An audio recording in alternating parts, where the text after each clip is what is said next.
Bonsoir à tous, bonsoir à toutes. Bienvenue dans les conversations. Nous sommes dans un nouveau format d'échange, 100% live avec les acteurs de l'hôtellerie, les acteurs de la restauration et du tourisme d'aujourd'hui et surtout de demain. C'est une nouvelle façon de converser qui a été organisée par le collectif Singularité et le magazine Hotel & Lodge. On vous retrouve chaque mardi, chaque jeudi à 18h pour 30 minutes de conversation. Et le but, c'est de construire une activité touristique pérenne, positive, de pouvoir échanger ensemble avec nos invités des cas concrets et des idées, un peu des tips. Je me présente, je suis Laurence Faye, je suis en charge au sein de l'équipe Singularité du pôle Sales. Je suis ravie d'être avec vous ce soir et je suis ravie d'être accompagnée de Bruno, Bruno Chiaroutini, qui est le directeur général du Paris Marriott Rive Gauche, qui est un établissement de 757 chambres, 4800 mètres carrés de salon de réception. Et en parallèle de cette activité soutenue, Bruno est le fondateur de deux réseaux qui comprennent plus de 9000 membres, Paris Hotel Network et France Hotel Network. Donc, bienvenue Bruno, merci d'être avec nous, merci d'avoir accepté cette invitation. On a 30 minutes ensemble. Le format, c'est de pouvoir échanger et puis de pouvoir donner un peu des tips aux personnes qui nous suivent. C'est la deuxième édition. La première question que je voudrais déjà te poser, c'est comment tu vas, toi, la famille et les équipes? Bonsoir déjà Laurence, bonsoir à tous ceux qui nous regardent. J'espère que tout le monde se porte bien. En ce qui nous concerne, écoute, ça va. On a échappé jusqu'à présent à cette épidémie. Donc voilà, on essaie bien sûr de respecter l'ensemble des consignes qu'on nous donne. Et voilà, donc pour l'instant, en tous les cas, on se porte tous bien dans la famille. Bon, super. Est-ce que tu peux, en quelques mots, nous présenter un peu ton parcours, qui est un très beau parcours, mais pour les personnes qui ne te connaissent pas encore? Écoute, moi j'ai voulu faire de l'hôtellerie assez tôt parce que je voulais découvrir le monde, je voulais parcourir la planète, découvrir les nouvelles cultures, les nouvelles langues. J'ai eu la chance d'être élevé dans deux langues, donc français et italien. Et c'est vrai que voilà, l'hôtellerie finalement s'est imposée à moi après avoir voulu être pilote de ligne, mais comme je suis trop grand, parce que comme tu le sais, je suis très grand. Et donc, je ne tiens pas dans les cockpits. Donc, du coup, il a fallu que je trouve une autre alternative. Et en fait, l'hôtellerie s'est présentée à moi. Donc, j'ai fait une école hôtelière. Et puis, par la suite, voilà, j'ai fait une école de marketing avec un master en marketing opérationnel. J'ai poursuivi ensuite avec l'IMI, donc filiale du groupe ESSEC. Voilà, promotion 93, donc ça date pas d'hier. Ça ne nous rajeunit pas. Donc voilà. Et puis après, du coup, j'ai travaillé dans différentes entreprises, différents groupes hôteliers. J'ai fait à peu près la moitié de mon parcours dans des chaînes Intercontinental, Concorde à l'époque, quand ça existait, Méridien. Et ensuite, j'ai décidé de quitter les chaînes, travailler pour des hôteliers indépendants. Voilà, donc je suis parti vivre en Espagne, travailler pour une famille qui avait deux hôtels dans le Majestic à Barcelone. Voilà, j'en suis parti 6 ans après. On avait 5 hôtels, dont un à Paris. Et ensuite, j'ai quitté un peu l'hôtellerie classique, on va dire, pour rejoindre un groupe hôtelier qui est Preferred Hotels and Resorts, que j'ai dirigé en Europe pendant 4 ans. Voilà. Mais l'hôtellerie me manquait tellement que, du coup, quand je suis rentré à Paris, je me suis dit, il va falloir quand même que je revienne dans l'opérationnel. Et donc, j'ai repris la direction de l'hôtel du collectionneur à Paris, donc le plus grand 5 étoiles de France. Voilà, que j'ai dirigé pendant 4 ans en essayant de conduire le changement dans cet hôtel, puisque c'est un hôtel qui était sous enseigne Hilton et qui est devenu indépendant. Donc voilà, donc avec les équipes, on a essayé de réécrire l'histoire de cet hôtel, une nouvelle histoire. Voilà. Ensuite, après, j'ai eu d'autres parcours. J'ai monté 2 sociétés également d'accompagnement et de conseil pour les entreprises, dont une avec 3 associés, anciens directeurs généraux d'hôtel. Voilà, on a fait des missions à droite à gauche. Qu'est-ce que j'ai fait d'autre? J'ai travaillé aussi après, je suis revenu chez les chaînes. Oui. Voilà, je suis rentré chez Hilton. Et puis, voilà, Hilton Charles de Gaulle. Et là, plus récemment, effectivement, depuis septembre, je dirige le Marriott Rive Gauche. Voilà, avec beaucoup d'employés, beaucoup de challenges, beaucoup de chambres. Voilà, un hôtel passionnant. C'est un gros porteur, on peut dire que c'est un gros porteur, le Marriott Rive Gauche. Tu as combien de collaborateurs quand tu es en Écoute, activité? alors oui, c'est un des plus gros porteurs à Paris, hein, évidemment. 757 chambres pour Paris, c'est énorme. On a en tout à peu près 320 collaborateurs directs. Et ensuite, on a également des sous-traitants, parce que notamment les chambres en particulier sont sous-traitées par une société extérieure. Donc voilà, tout ce qui est maintenance, on va dire nettoyage des parties communes également. Donc voilà, il faut rajouter à peu près une centaine de collaborateurs. D'accord. Et actuellement, l'hôtel est fermé à la clientèle? Malheureusement, oui, hein, comme la plupart des hôtels à Paris. On a fermé nos portes nous, le 18 mars, puisque c'était le dernier jour où on accueillait des clients à l'hôtel. Malheureusement, voilà, depuis le 18 mars, effectivement, l'hôtel est fermé, mais il n'est pas sans vie actuellement, puisque j'ai aussi des équipes sur place qui assurent une certaine continuité. Tu as combien de personnes qui sont sur l'hôtel et quelles sont leurs missions? Alors, on a plusieurs. J'ai à peu près. Alors, ça dépend, ça change un peu tous les jours, mais on va dire que j'ai quand même une base assez fixe. Parce que déjà, je suis un bâtiment de grande hauteur, donc j'ai une obligation légale d'avoir aussi une sécurité incendie sur place, en permanence, hein, 24 heures sur 24. J'ai également des personnes qui s'occupent de la sûreté du bâtiment. J'ai des personnes qui s'occupent de la maintenance, puisque on a un certain nombre d'actions à opérer, même si l'hôtel est fermé, il y a quand même des choses à faire pour s'assurer qu'on puisse rouvrir l'hôtel en de bonnes conditions. Donc tous les jours, j'ai des gens qui vont ouvrir les robinets, tirer les chasses d'eau et assurer aussi quelques petites réparations qu'il est mieux de faire quand l'hôtel est vide. Donc voilà. Et après, j'ai d'autres personnes qui travaillent de la maison. J'ai notamment les commerciaux, parce que la vie commerciale continue, hein, entre les annulations, parce que là, jusqu'à présent, ils étaient beaucoup concentrés sur les annulations. Mais aujourd'hui, on commence aussi à avoir un peu de positif avec quelques reconfirmations pour l'année prochaine. Et comment tu arrives à garder ce lien avec tes équipes? Est-ce que c'est du téléphone? Est-ce que c'est de la visio? Comment? Parce que c'est quand même assez important. Comment tu gardes ce lien en confinement? Ouais, alors évidemment, c'est vrai que quand on est dans l'opérationnel, on est vraiment confronté au quotidien avec les équipes. Puis moi, je suis plutôt quelqu'un de très, très proche des équipes, hein.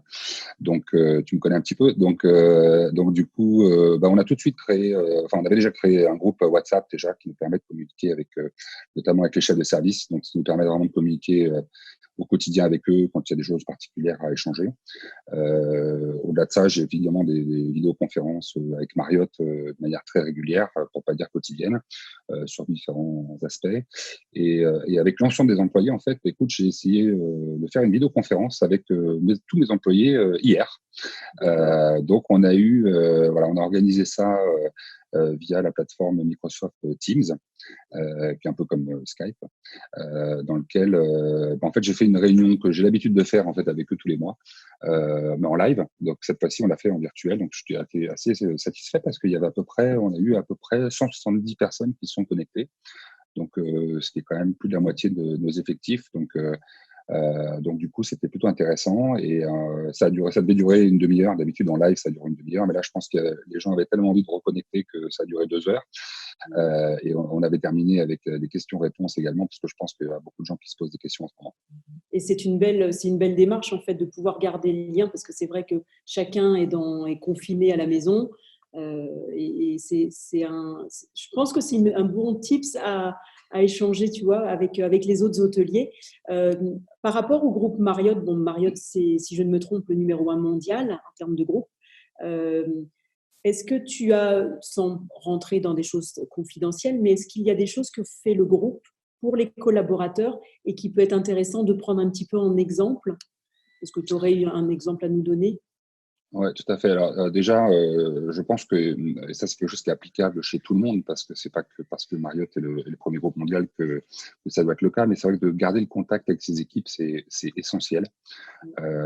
Parce que je pense que ça a été un traumatisme pour tout le monde, hein, cette épidémie, la clôture, hein. Je rappelle que pour les restaurants notamment, on nous a informé pratiquement à 20 heures qu'il fallait qu'on ferme à minuit. Donc ça a été un vrai traumatisme pour beaucoup de gens. Donc je pense que garder le contact avec les équipes, leur expliquer que voilà, la vie continue, qu'on a aussi voilà, que l'hôtel est toujours là, qu'on continue à faire vivre un certain nombre de choses, même si aujourd'hui on a évidemment zéro revenu. Euh, donc ça, c'est, je dirais, pour moi, clé. Et Marriott a aussi, bien sûr, cette philosophie. C'est quand même une des entreprises qui reconnu comme étant un des meilleurs employeurs de l'hôtellerie dans le monde. Donc c'est plutôt une image positive. Et je pense qu'il y a une raison derrière tout ça. Et c'est notamment effectivement le contact et l'engagement qu'ils ont vis-à-vis des employés. Donc il y a tout un tas d'initiatives qui sont mises en place. En ce moment, c'est vrai qu'on a tout un outil de formation qui permet à chacun de pouvoir continuer à se former de chez lui via des classes virtuelles pour apprendre à manipuler les outils Office, pour apprendre des langues, pour apprendre bien sûr des standards Marriott, pour réviser un certain nombre de choses. Donc il y a toute une logistique en fait qui était déjà en place, mais qui aujourd'hui est encore plus promue au sein des équipes Marriott pour qu'on puisse tirer profit finalement de ce temps d'inactivité et continuer à apprendre et continuer à progresser. Donc il y a des cours de management aussi très précis dans la gestion du temps ou présenter en public, ce genre de choses. Donc c'est vraiment, il y en a pour tous les niveaux. Et ça, c'est vrai que c'est quelque chose qui est quand même assez appréciable. Et qui rassure en plus, qui rassure les équipes. Elles ne se sentent pas complètement délaissées pendant ce mois qu'on vient de passer et le mois qui va sans doute arriver. Hein. Ouais. Ouais, c'est vrai qu'il y a plusieurs niveaux, hein, parce que je dirais que tu as bien sûr toutes les équipes régionales qui sont en contact avec nous, directeurs généraux, de manière très régulière. Hein. On a des calls hebdomadaires déjà avec la région, mais après on se fait aussi des calls entre directeurs généraux de Paris, par exemple, ou de France même, pour essayer d'échanger sur nos best practices, sur les choses auxquelles on est confronté, qu'est-ce qu'on en pense, etc. Donc on n'est pas tout seul. Après, c'est à nous, je dirais, de relayer avec les équipes, avec les chefs de service et avec l'ensemble des employés pour qu'on ait la même démarche, je dirais, sur tout le long de la hiérarchie, je dirais. Donc, et je pense que ça, c'est vraiment très important. D'accord. Et concernant ton équipe commerciale, parce que c'est vrai que tu as un hôtel très corporate, très tourné meeting, est-ce que tu as déjà abordé certains aspects pour la reprise avec l'équipe commerciale en termes de discours, en termes d'action commerciale ou même de communication auprès des clients? Alors, je dirais que l'équipe commerciale, elle s'est pris un tsunami d'annulation. Voilà, le mois de mars a été un mois absolument terrible et très frustrant pour eux parce que je pense qu'on devait avoir un mois de mars exceptionnel, vraiment exceptionnel.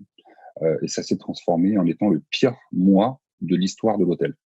Donc, je pense que ça, c'est un vrai traumatisme aussi pour tout le monde et très frustrant parce que tout le travail qui avait été effectué depuis des mois, des années par l'équipe a été balayé par une vague sanitaire.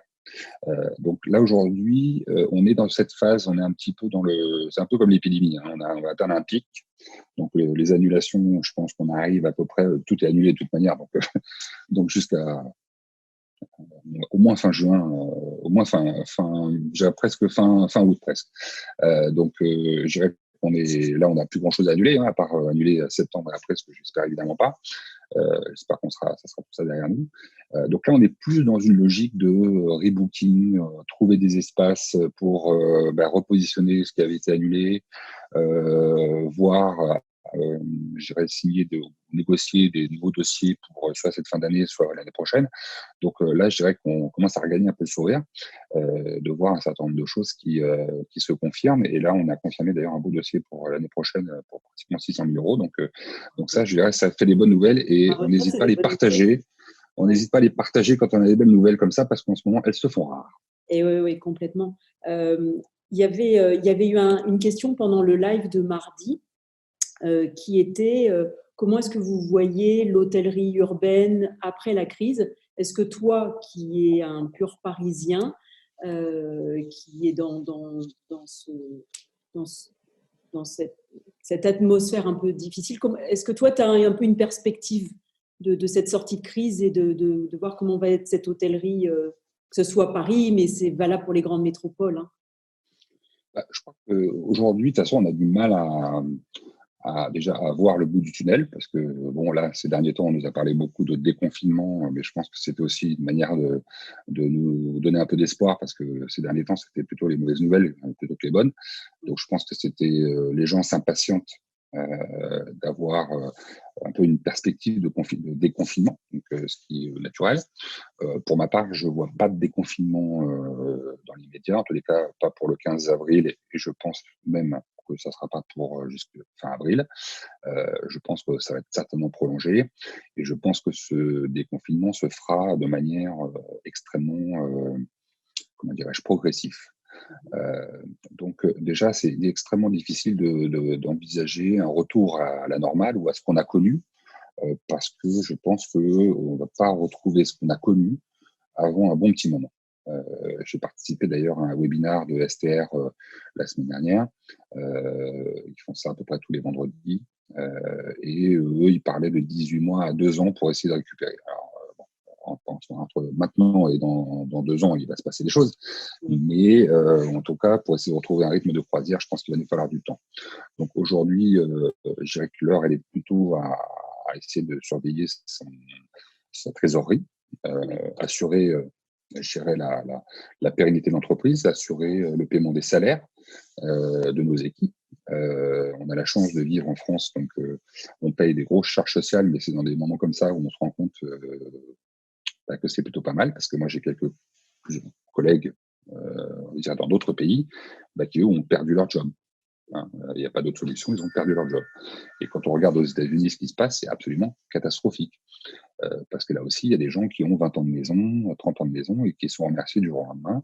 Donc ça aussi, ça va avoir un impact sur notre business. Parce qu'au final, c'est pas seulement ce qui se passe chez nous qui est intéressant, c'est intéressant de voir aussi ce qui se passe ailleurs. Parce que moi, mes clients sont des clients principalement internationaux. Mes 4500 mètres carrés de salon, je les remplis avec des réunions internationales. Donc, qu'est-ce qui va se passer demain s'il y a moins de gens dans ces entreprises, si tout le monde essaie de réduire les coûts, comment on va s'organiser, quel type de business on va aller chercher. Donc ça, c'est vraiment toute la difficulté, je dirais, de la réflexion actuellement. Une chose est sûre, c'est que la reprise se fera, à mon sens, en tous les cas, par la proximité, donc que ce soit par le marché national, voire le marché européen, avant que ce soit un marché d'origine plus lointaine. Je ne sais pas si tu avais lu, il y a eu plusieurs articles qui sont sortis sur des recommandations de l'Organisation mondiale du tourisme. Il y a quelques jours, il y a 23 recommandations qui sont destinées au gouvernement. J'en ai relevé quelques-uns. En fait, ils parlent de la situation actuelle et ensuite les mesures de relance et d'accélération du redressement, comme donner une impulsion au marketing et aux événements, des réunions, promouvoir les nouveaux emplois, faire une place au tourisme dans les programmes de redressement nationaux, régionaux et internationaux, préparer demain en se préparant aux crises, inscrire solidement le tourisme durable parmi les priorités nationales. Est-ce que il y a quelque chose dans ces recommandations qui, toi, si tu devais en retenir une seule et que tu dois porter cette parole auprès de notre gouvernement, en tant qu'hôtelier, tu dirais quoi? Déjà, je pense que tout ça, c'est des paroles très conceptuelles, en fait. Donc, c'est bien de mettre le tourisme au cœur des préoccupations économiques. On est quand même un des rares pays, quand même, qui n'a toujours pas de ministre du tourisme attitré, alors qu'on a quand même des millions d'emplois non délocalisables dans notre activité. Donc, ça, c'est un truc que j'ai toujours pas compris. On est probablement un des pays on est le premier pays au monde en termes de tourisme, que ce soit tourisme d'affaires ou de loisirs. Donc, je veux dire, les priorités, ça fait longtemps qu'on parle que le tourisme, c'est une priorité, etc. Bon, là, c'est l'Organisation mondiale du tourisme, donc ils sont assez générales. Bon. Il y a une chose qui est sûre, c'est que je pense qu'il y aura un avant et un après, ça c'est sûr. Et je pense que on va certainement voire s'accélérer un certain nombre de tendances qu'on avait déjà commencé à percevoir, sur notamment le développement durable, sur l'expérience, sur je dirais la proximité, sur le retour aux vraies valeurs. Et je pense que ça, c'est des choses, et les crises, généralement, nous apprennent à nous concentrer sur l'essentiel. Et donc, du coup, je pense que cette crise-là, parce qu'au final, c'est comme si on était en train de vivre une troisième guerre mondiale. Au final, hein, c'est une guerre contre un virus, hein, pas C'est une contre des guerre, ennemis, guerre mais sanitaire. c'est une guerre mondiale. Hein, on parle, Bruno Le Maire disait encore avant-hier, je crois que la France avait perdu 6% de PIB, ce qui correspondait à peu près à la crise qu'on a vécue juste après la guerre mondiale en 1945. Donc, je veux dire, c'est pas quelque chose de, voilà, c'est pas une petite crisette, c'est pas les gilets jaunes, quoi, tu vois. Complètement. Donc oui, donc je pense qu'il y a effectivement, je pense qu'il va falloir qu'on se recentre sur l'essentiel, sur l'accueil. C'est un truc sur lequel on n'est pas super bon en France. On a tendance à oublier qui paye nos salaires. Moi, c'est le langage que j'ai souvent avec mes employés, hein, c'est de leur dire que celui qui nous paye le salaire, au final, c'est ni l'employeur, ni le propriétaire, ni qui que ce soit d'autre que le client. Et ça, c'est quelque chose qui a du mal à rentrer, en fait, dans nos têtes, ou en tous les cas, c'est quelque chose qu'on se doit de rappeler en permanence. Et comme tu le disais, le sujet qu'on abordait avant au niveau du management, je pense que le premier aussi de nos clients, c'est nos employés. Et je pense que, alors ce n'est pas le cas chez Marriott, mais je pense qu'il va y avoir aussi une réflexion de la part du milieu hôtelier, de la restauration, pour qu'on valorise plus et on accompagne plus les équipes, parce que le redressement, il va être le fait de tout le monde, pas simplement de la direction générale, mais que tous les employés puissent retrouver un état psychologique déjà, parce que c'est vrai qu'on va être confiné pendant 2 mois. Et le fait de prendre soin de toi, de tes collaborateurs pendant cette période, je trouve que c'est une très très bonne chose, parce que le lien ne va pas être coupé. Hein. On a la chance d'avoir quand même un savoir-faire aussi. Tout Oui. n'est pas non plus si noir, hein, mais c'est vrai qu'on a quand même un savoir-faire. On a aussi une autre problématique en France, c'est qu'on a beaucoup de mal à recruter dans nos métiers et dans notre secteur. C'est dommage. Bon, après, je dis ça parce que je suis dedans et que je suis un passionné, mais c'est quand même dommage parce que c'est des métiers formidables. Alors, c'est sûr, il y a certaines contraintes. On a des horaires parfois décalés, parfois on doit travailler le week-end, et ça, mais il y a tellement d'autres avantages, il y a tellement d'autres bénéfices que je trouve que c'est un métier qui est vraiment passionnant. On a la possibilité de voyager, on a la possibilité de découvrir le monde, pratiquer des langues, découvrir des gens avec des cultures différentes. Et c'est un vrai, je pense que c'est un métier qu'on peut faire avec passion, mais on peut se découvrir cette passion. Et c'est vrai que c'est important, évidemment, d'accueillir les talents, essayer surtout de les développer, de les aider, parce qu'il y a plein de choses à faire. Tout à fait. Si tu devais donner je dirais un conseil aux hôteliers qui nous suivent, ce serait quoi? Ben, écoute, c'est un peu une des raisons pour laquelle j'ai créé Paris Hotel Network et France Hotel Network sur Facebook, c'est notamment parce que je me suis dit, c'est marrant parce que bien sûr, j'ai des informations qui m'arrivent, etc. Quand on est directeur général, souvent on a des réunions à droite à gauche, donc on a l'occasion de se rencontrer, de pouvoir discuter, échanger, etc. Mais au final, quand on est à l'hôtelier d'un petit hôtel indépendant, ou si on a un petit groupe d'hôtels, etc., on n'a pas forcément accès à toutes ces infos. Quand on est employé, même dans ces hôtels, on n'a pas accès à ces infos. Et pourtant, je trouve qu'il y a des infos, il y a plein d'infos intéressantes. Donc, je dirais qu'il faut surtout penser qu'on n'est pas tout seul, qu'on peut échanger. Moi, j'ai vu dans mes groupes, même à part les jobs, parce qu'il y a beaucoup de jobs, bon, un peu moins en ce moment, hein, je t'avouerai, mais dans le groupe, il y a beaucoup de gens qui cherchent du monde, etc. Mais il y a aussi des gens qui donnent des informations, qui disent, bah tiens, il y a un hôtel qui va ouvrir là, ah, bah tiens, moi j'ai même vu une fois, ah, bah, je suis en overbooking de 20 chambres, est-ce que quelqu'un peut m'aider? Bon, voilà, ça, c'est des petites choses qui permettent, quand on est dans une chaîne, moi, je peux appeler un autre hôtel Marriott et puis dire, bah, écoute, voilà, on s'arrange entre nous, et puis terminer, c'est plié. Quand on a un hôtel indépendant, qu'il y a pas mal de tensions sur Paris, là, ça devient plus compliqué. Il faut avoir son réseau, il faut pouvoir discuter, il faut pouvoir échanger, les outillés aussi, avec leurs clauses. Il y a plein d'échanges sur ces thématiques-là. Donc voilà, moi je pense que c'est tout l'intérêt de ces réseaux, c'est de pouvoir échanger, partager, voilà, Que tu faire ses avais créé il y propres a 4 ans, c'est 3 ça? ans, Il y a 3 ans, 3 3 ans. ans. Ouais. 3 ans. Avec plus de 9000 membres. Ouais, sur les deux groupes cumulés, il y a à peu près 9000 membres. Et puis j'avais créé aussi, parce que j'ai vécu en Espagne pendant 7 ans, donc j'avais créé aussi Espagna Hotel Network, bon, qui est un petit peu moins actif, mais bon, les Espagnols ne sont pas tout à fait dans le même état d'esprit que peut-être que chez nous, pour ce genre de choses.